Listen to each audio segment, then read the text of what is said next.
Hello जी। आज के इस वीडियो में हम बात करने वाले हैं देश के सबसे बड़े दो प्राइवेट प्लेयर बैंक के बारे में। हम बात करने वाले हैं एचडीएफसी बैंक और आईसीआईसीआई बैंक के बारे में। अब देखो, इनका रिजल्ट हमारे लिए बहुत ज्यादा इंपॉर्टेंट बन जाता है अगर हमें पूरी की पूरी बैंकिंग इंडस्ट्री को समझना है।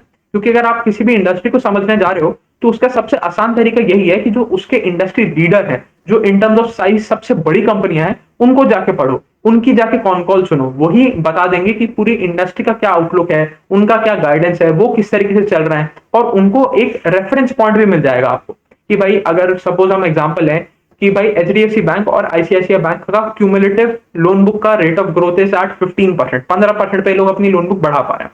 वहीं आपको कोई एक्सवाइजेड एक बैंक मिलता है जो 30% के आसपास का ग्रोथ कर रहा है। तो आपको पता है यार, जो इंडस्ट्री लीडर है वो 15% पे बढ़ रहा है, मेरा बैंक 30% के आसपास पे बढ़ रहा है, तो मेरा बैंक उनको आउट परफॉर्म कर रहा है, वो बहुत बढ़िया काम कर रहा है। वहीं आपको पता चलता है कि यार मेरा बैंक तो 5-7%, 10% के आसपास की ग्रोथ लेके आ रहा है, तो आपको पता चल जाएगा कि यार ये एक बेकार डील है। जब इंडस्ट्री लीडर जिसका सबसे बड़ा बेस है वही इससे ज्यादा रेट ऑफ ग्रोथ लेके आ रहा है, तो मेरे बैंक में तो कहीं ना कुछ प्रॉब्लम तो है। चाहे वो मैनेजमेंट रिलेटेड हो, चाहे वो एसेट क्वालिटी रिलेटेड हो, चाहे वो ज्योग्राफी रिलेटेड हो, कुछ ना कुछ ऐसी प्रॉब्लम है जिसकी वजह से ये अपने छोटे बेस को लेवरेज नहीं कर पा रहा और ढंग की रेट पे बढ़ नहीं पा रहा। क्योंकि देखो, आपको कोई भी एक रैंडम नंबर दे दे कि भाई 40% का रेट ऑफ ग्रोथ है या 50% का रेट ऑफ ग्रोथ है, उससे आप कुछ निकाल नहीं सकते। आपको हमेशा एक पॉइंट ऑफ रेफरेंस चाहिए होगा कि भाई ये 40% को मैं किसी के साथ तो कंपेयर करूं जिससे मेरे को पता चले ये अच्छा है या बुरा है। अगर पूरी की पूरी इंडस्ट्री 70% पे बढ़ रही है, 70% का वहां पर रेट ऑफ ग्रोथ है, उसमें मेरी कंपनी अगर 40% का रेट ऑफ ग्रोथ कर रही है तो बहुत बेकार है।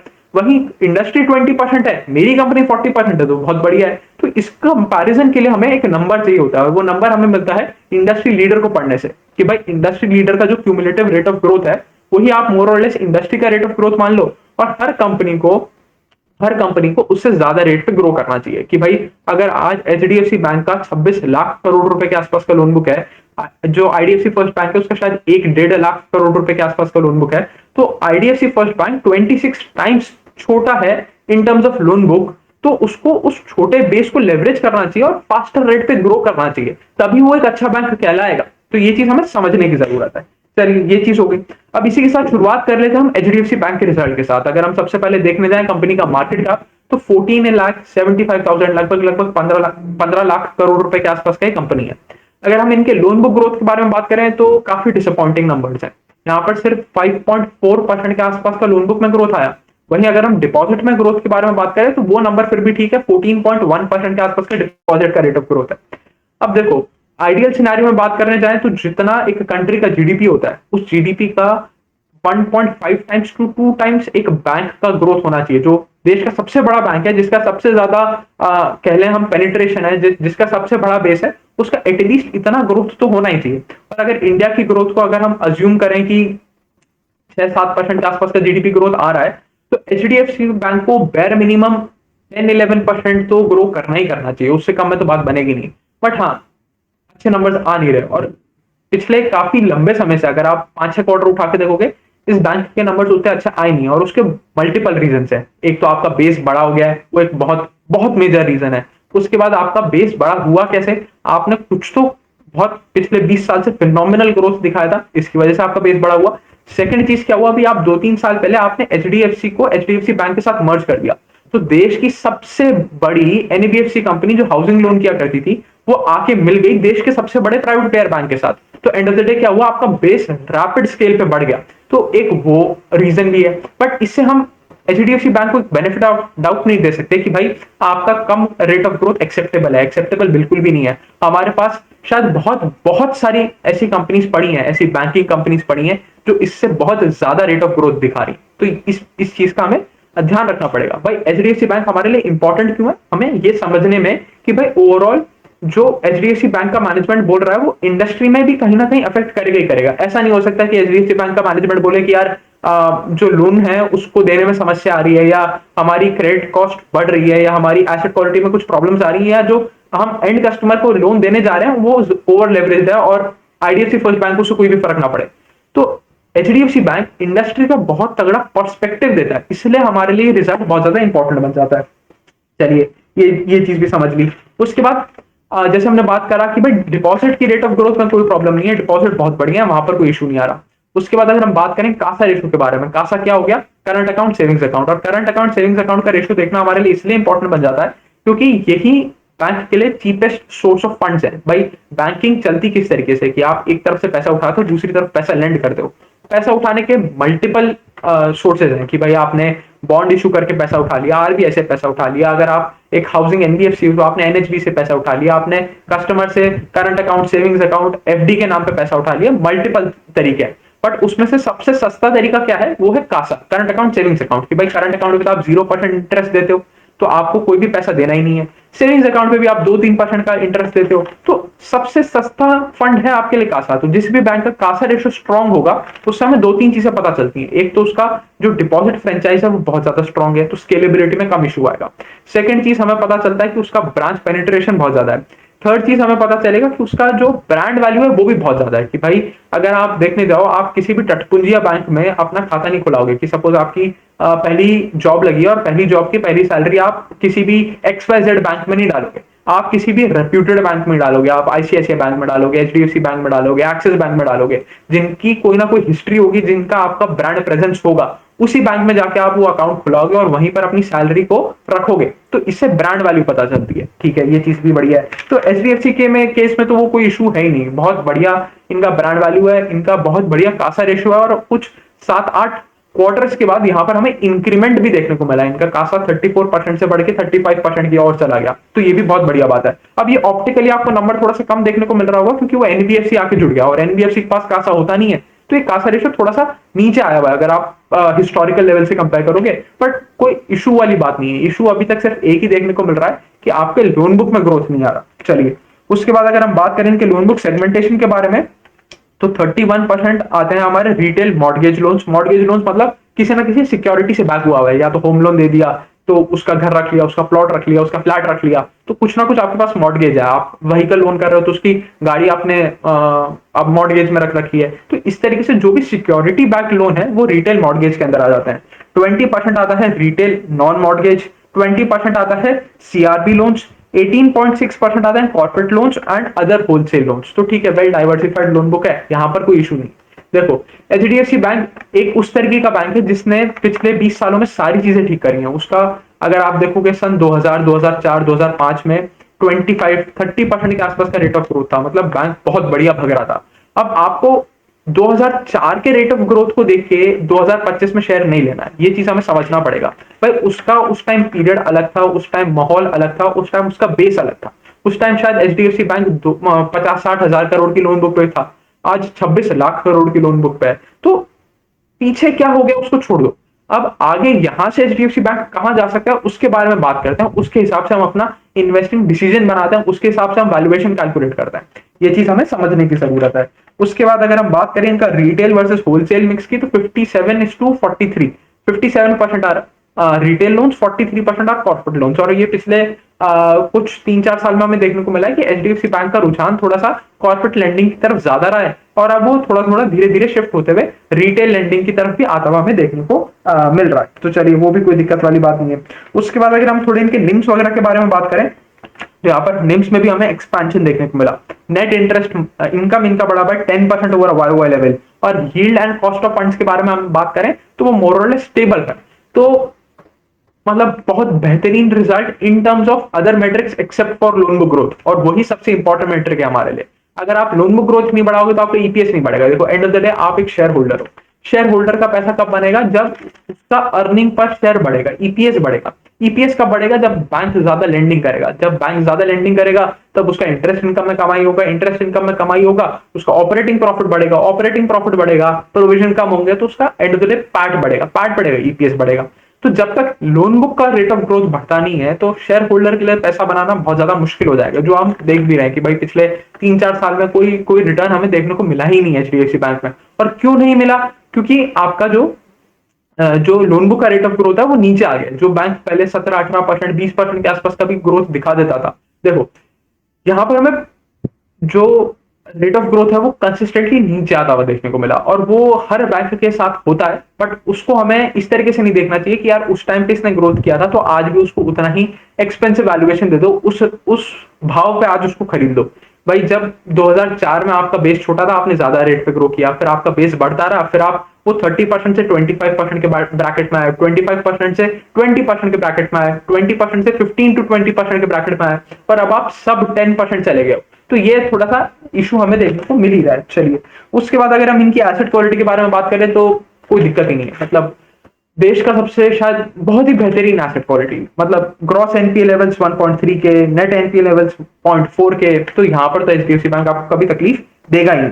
अगर हम इनके फाइनली रेवेन्यूज के बारे में बात करें तो रेवेन्यू 6.7% के आसपास से बढ़े, पार्ट इनका 10.8% के आसपास से बढ़ा, क्योंकि इनके प्रोविजन थोड़े से गिर गए। अब प्रोविजन क्या होता है? प्रोविजन वो पैसा होता है जो आप अपने ऑपरेटिंग प्रॉफिट में से निकाल के साइड रखते हो उस खराब होने वाले लोन के लिए। कि सपोज आपने 100 रुपए दिए और आपको लग रहा है कि यार ये 100 रुपए तो मेरे रिटर्न आने नहीं वाले, तो आज मैं कुछ पैसा साइड निकाल के रख देता हूं जिस दिन, जिसके लिए उस 100 रुपए के लिए, कि जिस दिन अगर वो 100 रुपए का लोन डिफॉल्ट होता है, वो खराब होता है, तो मेरे लिए पहले से कुछ कुशन बना के तैयार रहे।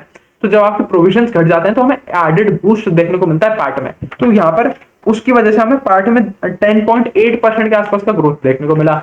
अब देखो 10% का growth in part is not a very attractive number, और वो भी तब जब 51% के आसपास का रिडक्शन तो आपका प्रोविजन से ही आया था। तो प्रोविजन में इसने बहुत मतलब हेल्प किया इनका पार्ट बूस्ट करने में। और प्रोविजन हर बार नहीं आने वाला है, ऐसा नहीं होने वाला कि Q1 FY26 में भी आपके प्रोविजन डिक्रीज कर जाएंगे और फिर भी आप एडिशनल पार्ट बना लोगे। और 10% का पार्ट ऑन क्वांटम नंबर भी कोई बहुत अट्रैक्टिव है नहीं। तो ये चीज भी हमने समझ ली, और इसीलिए हम देखने को मिल रहे हैं कि एक पॉइंट ऑफ टाइम पे जब एचडीएफसी बैंक 4 के प्राइस टू बुक पे ट्रेड किया करता था, आज वो घट के 2.5 टाइम्स प्राइस टू बुक पे आ गया। तो यहाँ पर वैल्यूएशन कंप्रेशन तो हो ही रहा है, और वैल्यूएशन कंप्रेशन का एक ही कारण है कि आप ग्रोथ नहीं लेके आ पा रहे।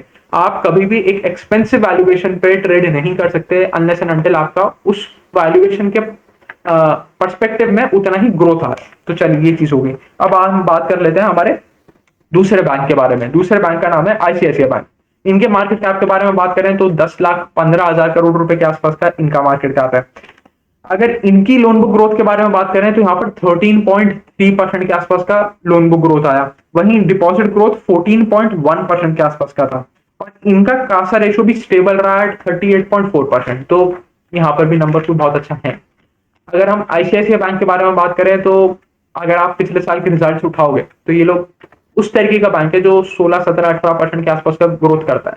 तो 16, 17, 18% का रेट ऑफ ग्रोथ घट के थोड़ा सा 13, 14% के आसपास आ गया। इसमें हमें मैनेजमेंट कमेंट्री सुनना पड़ेगा कि भाई Q4 में ऐसा क्या हो गया कि जो हमारा अच्छा वाला बैंक चल रहा था, 17, 18% के आसपास का ग्रोथ दिखा रहा था, उसका रेट ऑफ ग्रोथ घट के 13% के आसपास आ गया।